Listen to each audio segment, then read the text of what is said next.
Okay, so hardest clamp to get is that bottom one in the back. I remove this guy right here. I should have removed it before I put it back in. It's those 3 bolts right there. Gives you room to get your hand back here, and then I'll replace this gasket. It's in the kit, which this one looks perfectly fine, but we'll replace it. Gives you a little room to get your hand in there. But let me see, let me make sure the light's facing. So you can see I got a screwdriver going behind the turbo push, and what it's doing is it's pushing on the top of this clamp. Hopefully I can see in here. Okay. And then I have this pry bar holding the bottom.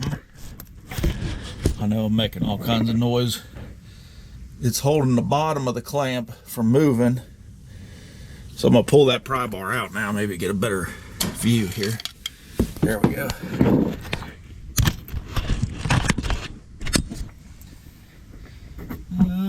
Where am I? You gotta go up. So I don't know if you can see it, but basically the clamps together. The pry bar, I don't know how much it shows, but the pry bar holds the bottom of the clamp. So if that pipe was sitting in there, kind of like this, all that pry bar is doing is keeping this from moving down. And I leave it like this with just the nut started, and then that screwdriver up here in the top, I push down until that T-nut locks in. Now the next important thing is to make sure it's on the right lip here, which should be pretty simple just by spinning it, which all I'm gonna do is bang the camera around and make a bunch of noise trying to do it with you guys on film. So I'll reach down there, spin this to make sure it's right, and then like I said, we'll just pretend this is the clamp that's under there. I got the bolt facing straight up back there. I don't know if you can see that from underneath either. But I'll want that bolt from that clamp facing straight up. It is facing straight up, okay? That way, all I got to do to tighten it is come right here, straight down with an extension, tighten it. The down pipe, I'll have it facing this way, and I'll just come this way, tighten it. Then I'll attach this piece I just showed you, and its bolt will be facing towards me, tighten it. And then this is sitting on the dowel, so it's lined up, and then I'll tighten the turbo down to the pedestal. Alright, so it's in there, it's bolted down. This one fought me more than most do. This is not where that wire goes, but we'll fix it later. So this one's easy. I have it pointed straight towards me. The down pipe fought me. And I ended up deciding to move it so it's pointed, oh, I can't just see it, it's right here. It's right behind this bar, it's pointed straight up and down behind that bar. So you can get to it from behind here. And then the lower one is right here, pointed straight up and down. So they're all easy to get to. There is, if that down pipe fights you from the top, you can take a 10mm with an extension, and right there is a hold down bolt. Take that bolt loose a turn or two, and take a pry bar and put it between the firewall and that down pipe, and just pull the down pipe in. And then you can tighten your clamp up and then tighten that bolt down. Because you don't want, you got to make sure these things seal up. You don't want to have to go back in here and seal all this up. So all I got to do is tighten those nuts right there. The neighbor's mowing again, if you hear weird noise. And yeah, The turbo is installed. Like I said, I've had some of these that don't fight me at all, and some like this one that for some reason this thing's fought me for a good hour. So alright, next I'll be well, what am I going to do next? Next I'm going to finish up. I'll start hooking everything back up. I'm going to run the fuel lines from side to side, then probably the crossover pipe, which I'll film that so you guys, because I know I lost that in the beginning. Alright, I got the coolant crossover pipe cleaned up and ready to install. These are the new gaskets that go with it. Let me show you up here. I set the fuel crossover lines. That's what I call these. And they do have to kind of route in a certain way. The tube coming from the turbo needs to go through that loop, because it's going to plug into the crossover pipe, which is going right here. This will bolt to the crossover pipe. This will bolt right there. This one line needs to be underneath of that line. Maybe if I can get, I can't get my hand to do it here, but you'll get the idea. It's got to go, or can we go over? Maybe we can get it. No, it has to go under. This is the thing, is, and there's plenty of diagrams you can Google, but daggone, I just can't do it one-handed. Anyhow, that goes under, that attaches there. Like I said, that mounts there. This will mount to the crossover. These mount to your fuel pump. They come up and over here. This will mount right there with this stud. The stud will go in, and then the wiring harness has a little guy that'll sit on top of that. These lines do have to go under. That's your injector electrical harness. They have to go under that, and then they go into the rail in the first, second, and third spots on the front rail. But I don't have them hooked up yet. I want to get this crossover tube in here first, just to kind of help organize where everything's going. So I'm going to go ahead and get it set up here and installed, and then I'll bring it back. Alright, so I'm trying to explain this in reverse order the best I can. So the crossover tube's installed, coolant crossover tube. 4 bolts on this one. 1, 2, 3, 4. Show you under here. 3 bolts on the other side. 1, 2, 3. Then this bolt, this is where things are going to start kind of falling in place. This bolt, right here, holds your wiring harness. And like I said, this truck is a little different because it doesn't have an EGR cooler here. Get that back in there. Okay. Your fuel injection pump flow control connector, you want to route it down under here. This one's a little longer because it was changed when they did the diesel prevention or disaster prevention kit. We did have to go in there and add some lume and check the solder and everything, but it's okay. So I got it wired in, connected right there. I got the nuts just started, just need to come back with a wrench, going to my pump. I've got this one, my mount lined up, which I'm gonna go ahead and get it started. The coolant hose for my turbo, which goes under that. You kind of got to wiggle it on there. I got to come back and put the clamps in place, but it's on the crossover tube. This is a little different again because there's no cooler, but that basically just stands there and this coolant pipe snaps into place.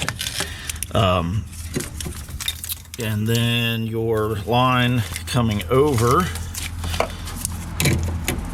to your, it carries your fuel from your driver's side rail all the way over to passenger side. You do have to remove this.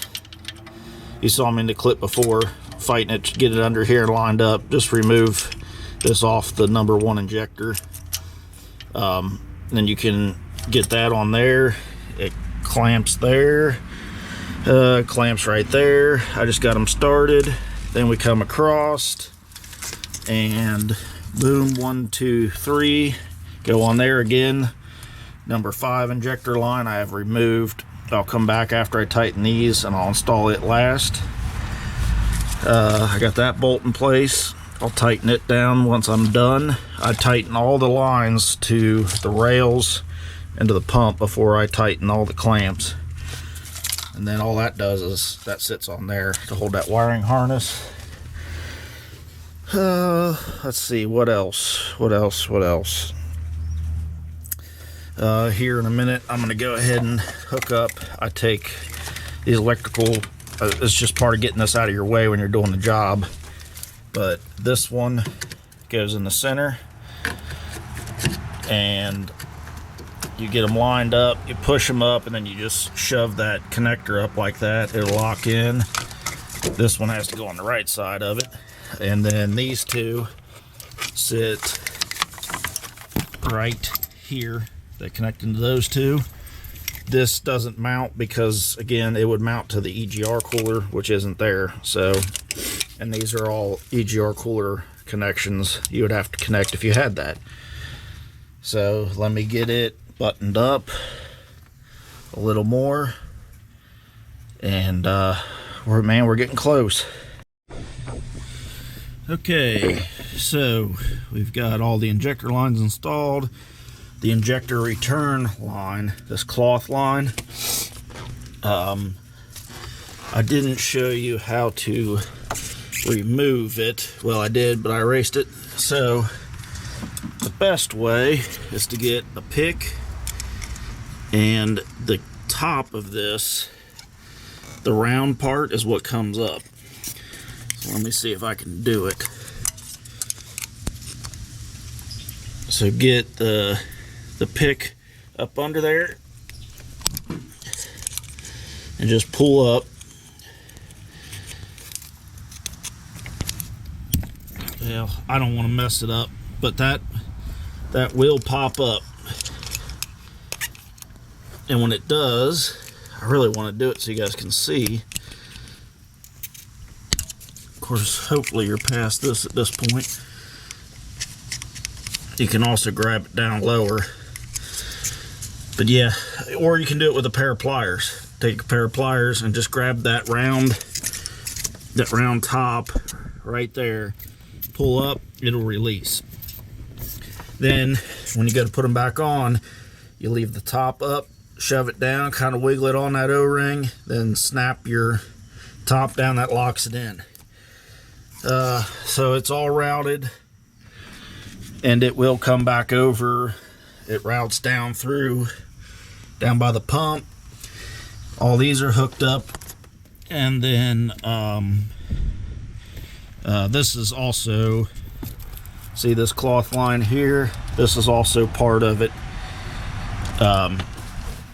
So that has to go there. Then you can install your low pressure pump feed.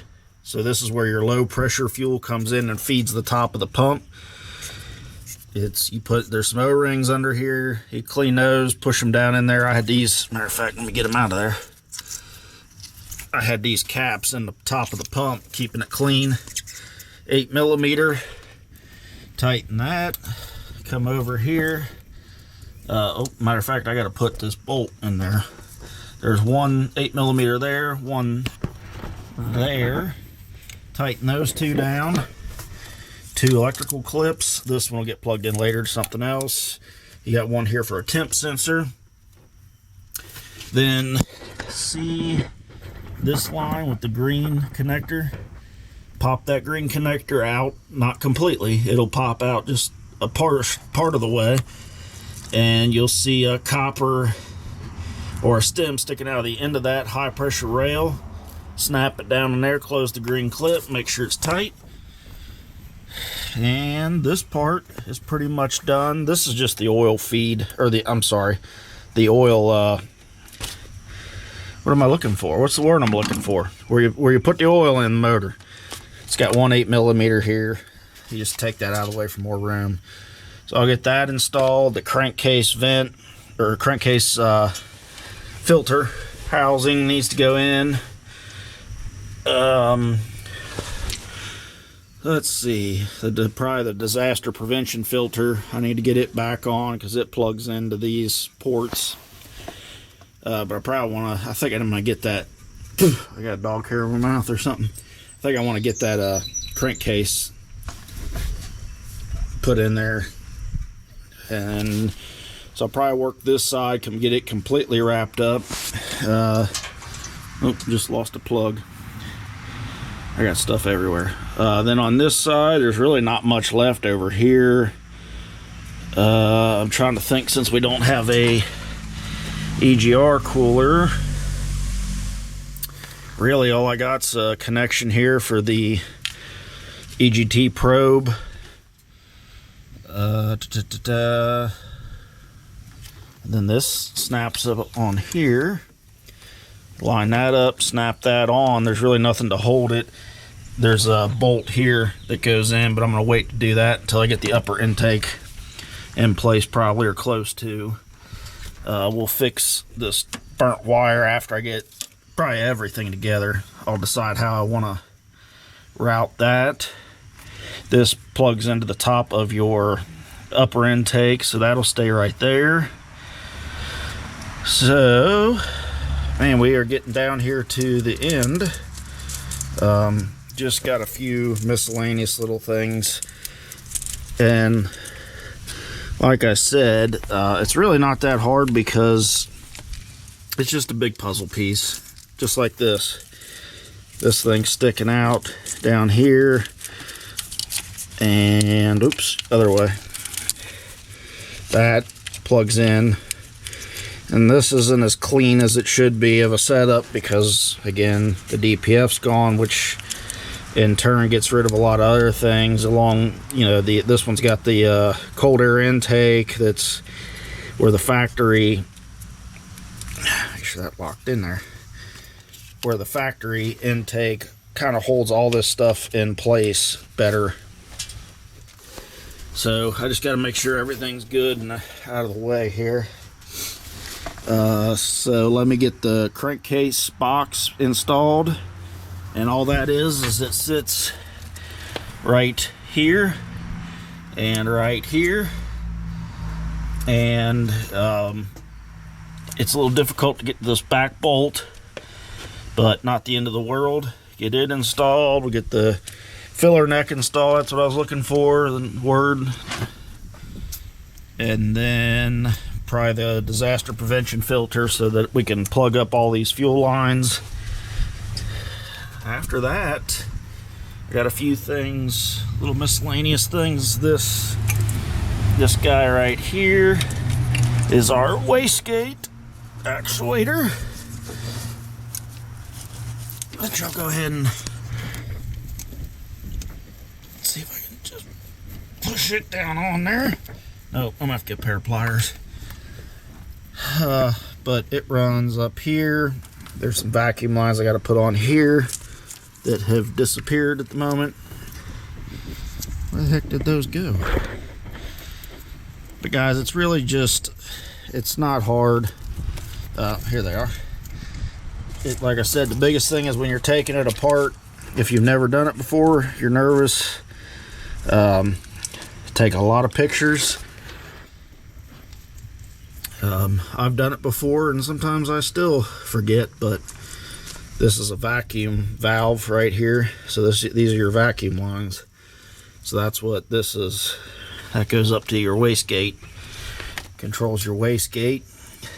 But this is the biggest part of the disaster prevention kit. Matter of fact, as I'm sitting here talking about, it's got these two fittings. I better get the filter on there. But the biggest point of this disaster prevention kit is when these pumps go, the fluid comes through this the flow control valve, and so basically what you're doing is redirecting that fluid into a filter before it goes down into the injection system, or gets dispersed into the injection system. I should say you're capturing that exploding pump in that secondary filter. So you'll see that in a minute. Alright, so I got the lower intake on, I got my fan going, hopefully it's not too loud. The lower intake is in, super easy. Hardest thing is when you put it in, you kind of go at an angle, get the top, make sure it fits, the rubber doesn't bind up underneath or something. Slide the top in, and then the lower will slide right on. You can clamp those down, 2 bolts there, 1 bolt there, that's it. Plug in your throttle valve, your crankcase vent tube, it'll snap onto this fitting down here. Plug in the sensor. I got this thing tilted. I got the S&S disaster prevention kit filter in there. I gotta hook it up. I'm not really gonna show that just because that's not something you guys might have. Oh, crankcase vent filter. This is not the original. You'd be surprised how many original. If you have a white sticker right here that's got the injector codes 1 through 8, that's the original crankcase filter. You need to change it. They're not that hard to do. Well, you don't need to change it. If you have, I forget what the book says, I'm going to say 75, 100,000 miles, somewhere in there, change it. So at this point, I think, now like I said, I'm trying to give you an idea of just the total reversal of what this would be. I think I'm going to go ahead and install the upper intake, which the only thing about it is you really want to have a flexible joint. I use, let me see if I can find it. Tons of money and tools, and I'm working out of a toolbox. One of these, I think something bit me. I don't like the universal style. I like the ball socket ones like this. But this guy is super handy for putting this upper intake on, because it just gets tight. It gets very tight. I mean, you can see there's not much room left to stuff a big old thing in here. So I gotta think we might, no, I take that back. We're gonna hook up, I think we're gonna hook up the boost tubes. Well, we'll find out in a second. Okay, so the next step I decided to do was install the tube going from the cooler to the intake. This is not a factory tube. I think I might have covered this in my diag video a little. This is an aftermarket cooler. I know I rant and raved about it in the footage that was lost, and I said I wasn't going to do it again, but this thing does not fit right. Trying to get that's one clamp. Trying to get the elbow on under there just cost me an hour of time where this truck could have been done. All for this stupid, oversized pipe bull crap. So, you know, I don't know. But this one's on.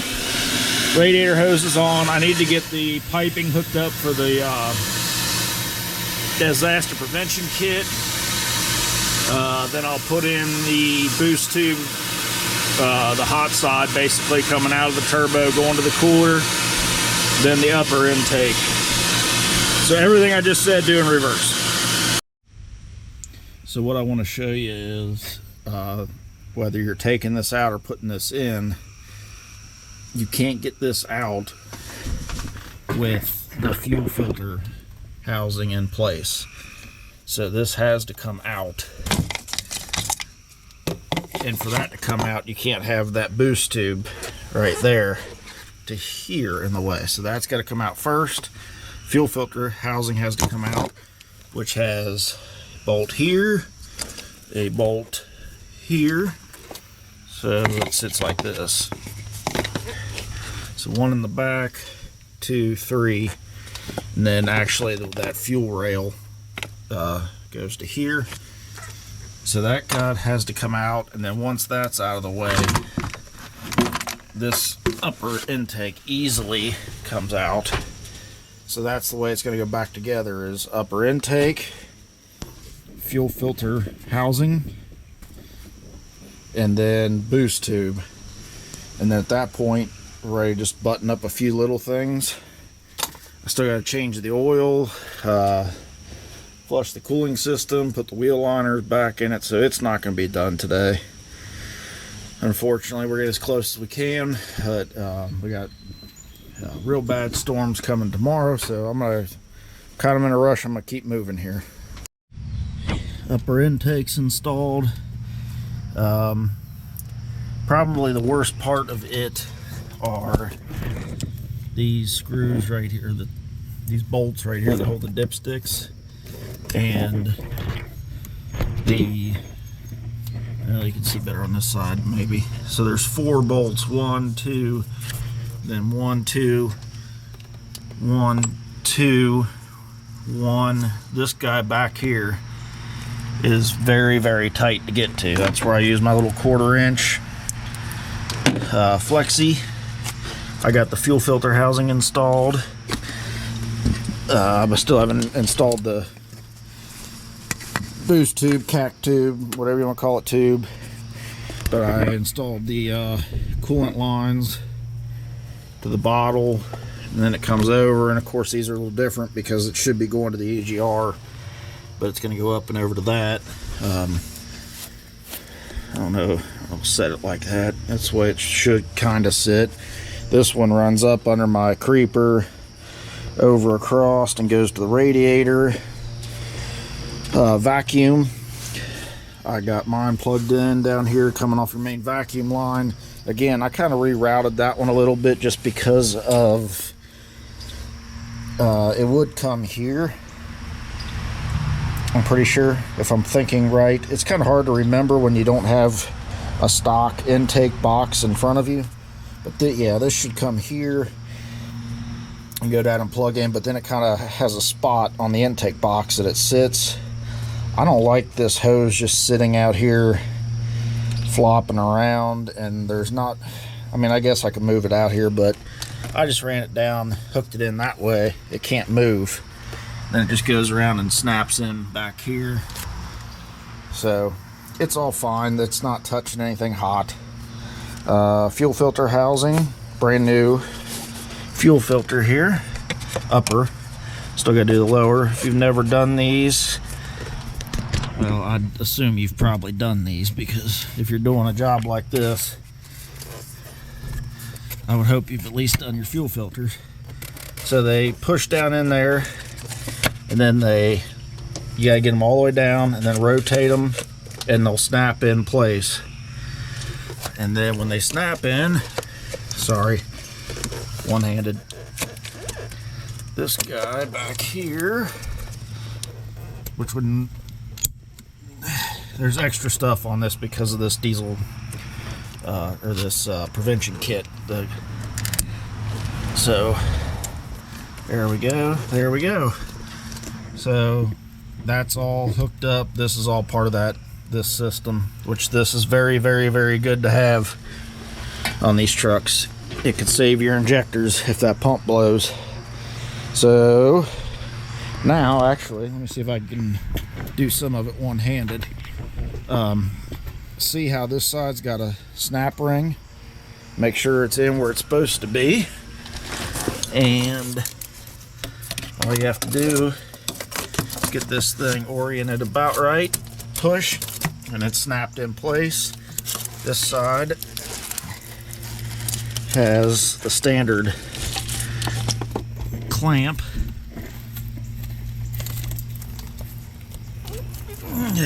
Come on. There we go. All right. And again, this is more supposed to...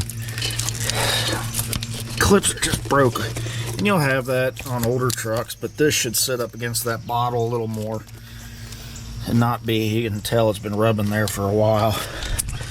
So, I just got to tighten this clamp right here.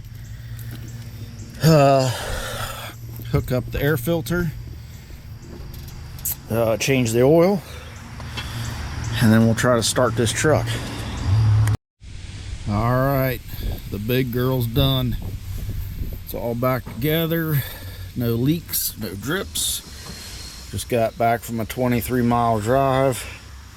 Coolant levels good. Auxiliary coolant's good. Secondary, no fuel leaks. No leaks anywhere. It runs good. You guys, let's see, let's go on this side. Obviously, nice and dry in here. No coolant spitting out anywhere. So, it's done, guys. This thing really wasn't bad. It's really not a hard job to do. So don't let your mind scare you just because of the way this thing looks. It's not that bad. I mean, if you can barely change your own oil, should you do this? No. But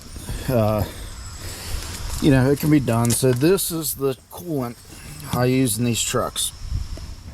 This is made by Peak. It's called, well, you can probably read. And here's the reason I use it. Is it's a 1 million mile coolant, but that's not really why I use it. It's nitrate free. That's the biggest thing in these trucks. You don't want to run the green coolant, because the coolant that technology doesn't get along with aluminum. So you need something to protect the aluminum, and you need an corrosive additive. You'll see on these 6.7s, a lot of times it'll pop up on the dash and say check coolant additive or service coolant or whatever. I forget what it says. That's what it's wanting you to check, because if the SCAs or that additive gets low, you start getting corrosion. So this stuff has SCAs already in it. All the additives are in it. You don't have to do anything. It's made for big semis. It's super tough. And you can get this at any Walmart or auto store. And there's different, let me see, let's go over to the ambulance. There's different manufacturers, but they can mix, even though they're slightly different colors. Any of these big, yes, no, this is the old stuff. See, like this one's, I guess that's an older bottle. Still Peak fleet charge, SCA pre-charged, nitrate free. It's got SCAs. Oh damn, mosquito got me. Here it is. This one's Prestone Command. This is another one, same thing. This one's like a purple. This, I think this is an old bottle. This stuff used to be like a pink. Now it's like a dark red. Any of those can mix. You can literally get them anywhere, and it'll protect the cooling system on these trucks. The other thing I really like about them is that dye they put in them, the red and the pinks. If you have the smallest leak, you'll see it, because when the coolant dries, you'll see that pink and red dye anywhere. So it's easy to track leaks quickly. So let's fire this pig up. He's on his way to get it. We can literally start on this one in about 2 minutes. So my dog hates this truck. I don't know why. There it is. No check engine lights. You can see where I got back. Temperatures are up, but everything ran nice and smooth. This truck is extraordinarily smooth and quiet. Just like any 6.7, but you know, I can stand here and talk while it's running. So, all right, guys, that's gonna wrap it up. Please like, subscribe, and comment, and stay tuned for the next one, which will be this. I'm not going to film the injectors, but we're doing the custom built turbo on that truck. See you guys.